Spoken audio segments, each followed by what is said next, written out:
എനിക്ക് കിഡ്നി തരാൻ വന്ന അവനാണ് ഇങ്ങനെ കിടക്കുന്നത്, എന്നെ രക്ഷപ്പെടുത്താൻ വേണ്ടിയിട്ട്. ഇപ്പൊ അവനക്ക് ഇങ്ങനെ ആയിട്ട് കിടക്കണത്. ഞാൻ മരിച്ചാലും വേണ്ടില്ല, എന്റെ മോനെ രക്ഷപ്പെടുത്തി തന്നാ മതി. എല്ലാവരും കൂടിയിട്ട് ഞാൻ ഡയാലിസിസ് ചെയ്യാൻ വേണ്ടിയിട്ട് ഏത് നേരവും എന്റെ കൂടെ അവൻ നടക്കണതാണ്. ഇപ്പൊ അവൻ വരുന്നില്ല.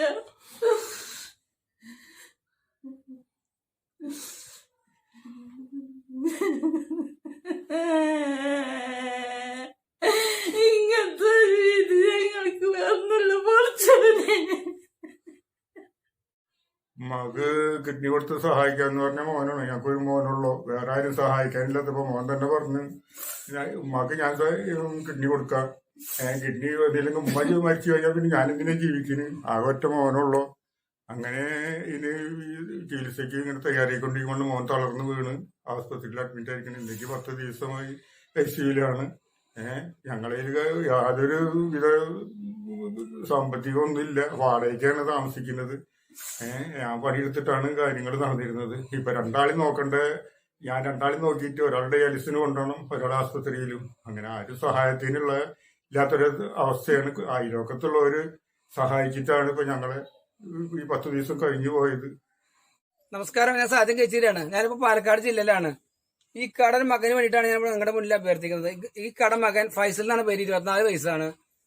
ഈ കട വൈഫിന് 2 കിഡ്നിയും പോയിട്ട് കിഡ്നി മാറ്റി വയ്ക്കാൻ വേണ്ടിയിട്ട് സ്വന്തം മകൻ തന്നെ, അതായത് ആകെ ഒരു മകൻ മാത്രമുള്ള ഫൈസൽ, ആ മകൻ തന്നെ കിഡ്നി കൊടുക്കാൻ തയ്യാറായിട്ട് എല്ലാ ചെക്കപ്പുകളും നടത്തി റെഡി ആയിട്ടിരിക്കുന്ന സമയത്ത് ഈ മകന് സ്ട്രോക്ക് വന്നിട്ട് അതീവ ഗുരുതരാവസ്ഥയിൽ തൃശ്ശൂര് സൺ എന്ന് പറഞ്ഞ ഹോസ്പിറ്റലിലെ ICUലാണ് കിടക്കുന്നത്.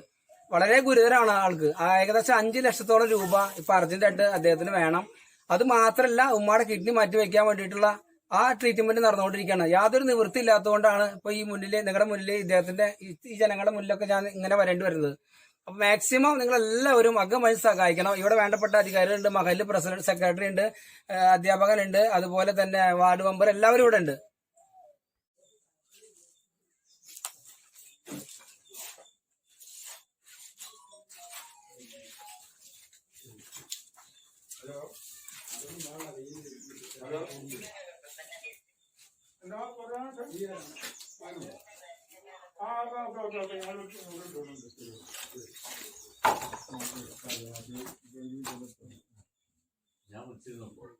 ഫൈസലിന്റെ നിലയെക്കുറിച്ച് സൂചിപ്പിച്ചിരുന്നു.